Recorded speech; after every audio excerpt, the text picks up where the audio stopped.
Bien, la economía y dos economistas, Federico Sturzenegger y José Luis Espero y Federico Sturzenegger. La primera pregunta que les quiero hacer es porque a mí me sorprendió el sábado cuando escuchaba a la presidenta hacer un gran elogio de su política y de la económica y de la situación económica. Quiero preguntar la opinión de ustedes. ¿Quién empieza? Arranco yo. Bueno, la verdad que el kirchnerismo tiene una capacidad para hacer maleables sus discursos, ¿no? Yo en la Cámara este año he encontrado cosas insólitas, ¿no? Como desde un día criticar los fondos buitres y al otro día, cuando hay que hacer el acuerdo con Repsol, hacer como todo un panegírico de los mercados de capitales internacionales, ¿no? Así que no me sorprende. Cristina va a terminar un segundo mandato sin crecimiento económico, o sea, son 4 años donde la economía no crece. Va a terminar con la tercera inflación más alta del mundo, va a terminar con niveles sin ninguna mejora en los niveles de pobreza, con un desempleo que ha crecido en su segunda presidencia, con lo cual el kirchnerismo vive de la fantasía, digamos, de estos dos tiempos que ha tenido, ¿no? O sea, los primeros años que fueron entre el 2003 y el 2007, que sí fueron de mucha creación de empleo y de un crecimiento, me parece que había ciertas condiciones en ese momento que estuvieron muy bien, que ella la presidenta, fue desarmando, y llega entonces así a una segunda presidencia que me parece que es tremendamente mediocre, es tremendamente mala en términos de resultados económicos, pero bueno, ella como que alimenta, ¿no?, sobre la base de ese crecimiento de los primeros años, como te digo, entre el 2003 y el 2007. Bueno, y quizás el ejemplo más reciente, más palpable, del cual también la presidenta habló en su discurso, tiene que ver con la operación de deuda que se intentó el viernes, ¿no?, que tiene como dos partes. Una, la que ella rescata, que es que aquellos que tenían ese título que vencía el año que viene decidieron mantenerlo, con lo cual en cierto sentido están diciendo, no pienso que no me lo van a pagar el año que viene. Eso se puede leer como algo positivo, creo que se vendió eso, pero en realidad el objetivo primario del gobierno, para mí eso era un disfraz. El objetivo primario del gobierno era colocar 3.000 millones de dólares, porque el gobierno, si querés ahora lo elaboramos un poquito más, está cambiando su estrategia, ¿no?, de financiar ese tremendo agujero fiscal con emisión monetaria, a financiarlo con deuda. Ya empezó a hacer esto hace un par de meses. Este era un intento importante, y de los 3.000 millones pretendidos se colocaron solo 267, 270 millones, de los cuales 160 fueron del ANSES y 100 fueron del fondo amigo al gobierno FinTech, ¿no? Entonces la verdad que ha habido una colocación virtualmente nula. Yo creo que fue por errores técnicos con los cuales se implementó, pero creo que fue un fracaso contundente. Pero ya te digo, el kirchnerismo tiene esta habilidad. Vende los fracasos como éxito. Vende. Yo diría, tomando la última frase de ustedes, vender gato por liebre o fracasos como si fueran éxitos, yo creo que es muy común. Por lo menos en la política económica del último cuarto de siglo esto ha sido constante, digamos, ¿no? Eso no me parece que sea diferente de otras veces. Es cierto que esta vez creo que la mentira, el robo y el delito ya están muy institucionalizados, ¿no? Es decir, la manera que miente la presidenta es realmente deleznable. Ahora, insisto, esto no ha pasado otras veces, pasó sobre el fin de la convertibilidad, pasó también con Alfonsín. Me acuerdo Jesús Rodríguez cuando quería cerrar las 10 manzanas malditas en plena hiperinflación del 89. O sea, la mentira cuando todo empieza a andar mal, yo diría, no es lo diferente dentro del kirchnerismo. Incluso hasta cómo se repite el ciclo. La convertibilidad tuvo 7 años de crecimiento, 91, 98, menos el año 95 de recesión del tequila. Y luego tuvo 4 años de recesión hasta la crisis de 2001. Y lo que pasó después de 2003 es lo mismo. Hemos tenido 8 años de crecimiento, 2003, 2011, sin el 2009, sumamos 8 años, y de 2012 la economía ya está en recesión, sin crecimiento, o sea, otros 4 años, hasta que Cristina se vaya. O sea, se vuelve a repetir lo mismo. Y la causa de por qué tuvimos 7 años de crecimiento durante la convertibilidad, 4 de recesión hasta la crisis de 2001, 8 años de crecimiento durante la última década y unos 4 años hasta fin de su mandato, es la misma de siempre, digamos, un fisco que se lleva puesta toda la recaudación de impuestos que paga la gente, luego se lleva puesta la deuda, luego las reservas o en paralelo las reservas, la emisión monetaria. Es un gasto público que es un Pac-Man, que arrasa con el país. Sí, pero de todos modos nunca hubo un gasto público como este. Por eso, digamos, la gravedad de la situación de hoy no es tanto, yo diría, el pasar por lo mismo que pasamos en el 2001, entre el 98 y 2001, sino que con este gasto público, obviamente, la economía es muy difícil que crezca. Es casi imposible, diría, que la economía crezca con un gasto público de 42 puntos del producto y cuando la mitad del trabajo de la gente que está en blanco se le entrega al agujero negro del Estado. Es casi imposible, diría. Ahora, cuidado, porque ya ahora tenemos 12 años de evidencia concreta de kirchnerismo. Y decir que el kirchnerismo en algún lugar es marxismo, no es decir ya una estupidez. O sea, yo no dudo que el kirchnerismo en el límite destruya el sector privado con tal de mantener al Estado vivo.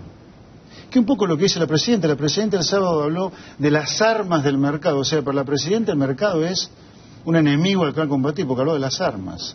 O sea, cuidado que en la lógica del kirchnerismo el Estado está por encima de todo. Cuando es así, que es un Estado clientelista además, no que presta servicios públicos, guarda, arrasa con toda la sociedad. Acá está en juego la supervivencia del sector privado. Acá ya no es que hay miedo en el agro o en el petrolero. Acá ya hasta los sectores más beneficiados de la última década, la construcción o los que sustituyen importaciones, tienen miedo de desaparecer. Ahora, díganme, ¿la inflación está en el 24% o en el 40%? Porque esto es un dato importante para la sociedad. Porque yo veo que hay con los datos de los economistas y sobre todo con los datos del INDEC, una gran contradicción con la sensación que la gente tiene sobre la inflación. Mira, es muy sencillo el tema y muy claro. También se entiende muy bien porque el gobierno también quiere, me parece, mentir o digamos, desviar la atención en este caso. La cosa es muy sencilla. En los últimos 6 meses la inflación está más o menos en un 2% mensual. Los últimos 6 meses. Si vos decís 2% mensual anualizado, eso te da más o menos un 26-27%. Pero acordate que a principio de año, enero, febrero, marzo, abril, fueron meses con muchísima inflación, mucho más del 2%. Sí, sí. Entonces yo miro los precios de hoy y los comparo con los precios de hace un año atrás, los precios hoy están un 40% por encima de los de hace un año atrás. Entonces si vos me preguntás hoy, ¿cuánto fue la inflación en el último año? Te contesto 40%. Vos me preguntás, ¿cuánto es la inflación hoy? Es un poquito menos del 2%. ¿Cuánto es la inflación de hoy anualizada? Te digo el 26%. Son todas cosas que son correctas y que son compatibles. ¿Por qué al gobierno le ha molestado extraordinariamente que nosotros desde el Congreso, que mantuvimos la llama de la verdad con el índice de inflación en el Congreso, ¿por qué le molesta tremendamente el 40%? Porque bueno, ¿y por qué le molesta la Unión Neutral? ¿Y por qué le molesta a la ministra de Economía de la provincia de Buenos Aires? Bueno, pues son todos gobiernos que están enfrentando paritarias y la verdad es que quieren encararlas diciendo, no, la inflación es 24, que decir que la inflación en el último año fue 40. Entonces eso me parece que son los motivos por los cuales se presenta este dilema y digamos este nerviosismo que ha tenido el gobierno respecto de los números de inflación reales que la economía está mostrando en el último año. Déjame decirte, sin embargo, Joaquín, que el gobierno para mí ha hecho un cambio drástico en su política antiinflacionaria. O sea, el gobierno tiene un agujero fiscal muy grande, bueno, José Luis siempre esto lo ha enfatizado, ese agujero hasta hace 2 meses se estaba financiando con emisión y eso te iba a generar te genera inflación, te genera que el dólar blue se vaya y las perspectivas de emisión de octubre, noviembre y diciembre eran escandalosas. O sea, prácticamente había que emitir más en esos 2 meses, noviembre y diciembre, que todo lo que se había emitido en el año hasta ese momento. Entonces yo creo que el gobierno cuando vio el blue en 16 dijo, esto no va. Por este lado nos estrellamos con una crisis cambiaria a fin de año. Entonces giraron, lo que yo te comentaba antes, giraron a un financiamiento con deuda, ¿no? Empezaron primero con estos títulos atados al dólar en el sector financiero. Bueno, entonces con eso van manejando la cosa para no tener que emitir. Y yo creo que a pesar del fracaso que ellos tuvieron el viernes, que el fracaso fue un fracaso técnico, porque ellos lo que hacen es, fijan el precio al cual ellos venden esos bonos, y justo les viene una semana donde el precio cayó, entonces si vos querías comprar ese bono lo comprabas más barato en el mercado. No tenía sentido ir, si vos hicieras ese trabajo técnicamente bien, no me quiero poner complicado, pero donde uno como que no dice voy a comprar este valor, más me dice dame ofertas y yo después en función de eso mido. yo creo que hubieran podido colocar, y creo que siguen teniendo la posibilidad de colocar, porque vos hablas con los inversores afuera y dices, mira, Argentina es el único país del mundo que paga 10%.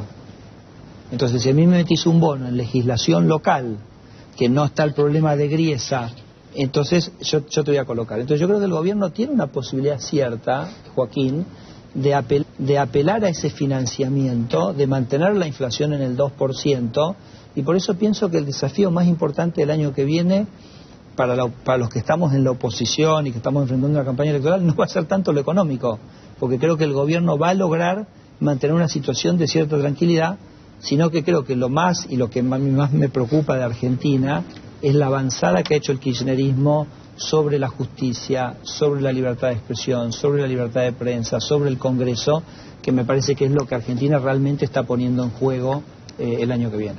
¿Cierta tranquilidad económica el año que viene? No estoy de acuerdo con Fede, no, me parece un año muy complicado. Yo creo que la economía como mínimo el año te cae parecido a lo que está cayendo hoy, 4%. Hoy está cayendo eso, en promedio del año va a caer menos, porque se ha agravado el proceso recesivo ahora sobre el final del año, fruto de este cambio de estrategia del gobierno, que en lugar de emitir y usar reservas se está colocando deuda interna. Eso ha traído una recesión que es cada vez más profunda. Entonces, el año 2015 arranca con una caída del producto ya de 4%. En un año electoral es muy complicado. Y quiero sintetizarlo en esto. O sea, Cristina se metió en una suerte de dilema. El dilema es, o cuida las reservas y la brecha cambiaria, o cuida el nivel de actividad económica. Las dos cosas no las puede cuidar, dado en el brete que se metió con el cepo. Entonces el gobierno, como se asustó con el dólar 16, como decía Fede, empezó a colocar deuda. Ahora eso derrumbó la actividad económica, porque los bancos, el gran negocio que tienen hoy de corto es prestar al gobierno. No hay crédito para las empresas. En cuanto el gobierno se asuste en el año electoral, si ocurre, y empiece a aflojar la política monetaria y fiscal, vamos a tener otra vez las tensiones cambiarias que hemos tenido. Entonces, el año 2015 está cruzado por esta suerte de dilema de Cristina, que es o dólar, con todo lo que tiene que ver con el dólar, reserva, blue, con todo con liquibrecha, o la actividad económica. La segunda cosa, o sea, es un año muy complicado en lo social y económico, y además que hay elecciones, además de cómo el kirchnerismo ha arrasado con todo lo institucional. La segunda cosa, el problema fiscal del gobierno para el año 2015 es monumental, es monumental. No es que si esto salía bien, como yo he leído por ahí, estaba todo solucionado. No, a ver, el problema del año 2015, los ingresos permanentes del gobierno por impuestos, menos todas las erogaciones de caja, es de 50.000 millones de dólares, que se puede achicar a 30, de 50 a 30, o sea 20, por la emisión monetaria que te va a dar la inflación, por la licitación del 4G, porque algo del swap de China vas a recibir.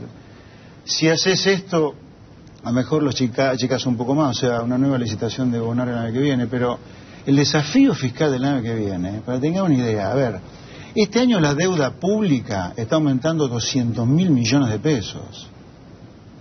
El año que viene tiene que volver a aumentar como mínimo 200.000 millones de pesos para que el agujero de caja se financie con una caída muy fuerte de la actividad económica. Así que yo no creo que tengamos un 2015, pero ni por las tapas, tranquilo, en principio en materia económica. Por eso yo creo que ese dilema se resuelve con el financiamiento externo, y creo que el gobierno está apuntando a eso. ¿Quién te va a venir a financiar? Pero por eso es emisión de deuda local externa. Esa es la apuesta que va a hacer el gobierno. Pero otra cosa, como diputado, espero que te opongas a que el Estado el año que viene se financie al 9%. Por eso mega canje de caballo. Es un delirio que lo estemos financiando a tasa de default. Es un muerto que le deja al próximo gobierno, y pueden ser ustedes de aquellos. Sí, digo simplemente que, digamos, hay que ser conscientes de cuál es el escenario. Yo creo que el gobierno tiene una posibilidad cierta de lleguemos a las elecciones con una situación relativamente controlada en la economía, que es básicamente producto de tirar todos los problemas para adelante, está claro. Este es un gobierno que tiene un nivel de gasto, es un nivel de gasto muy ineficiente, un nivel de gasto muy corrupto. Me parece que ese es el problema fundamental. Bueno, después esas cosas son las que hay que resolver a partir del 2016. Te agradezco a los dos. Por nada, una pausa.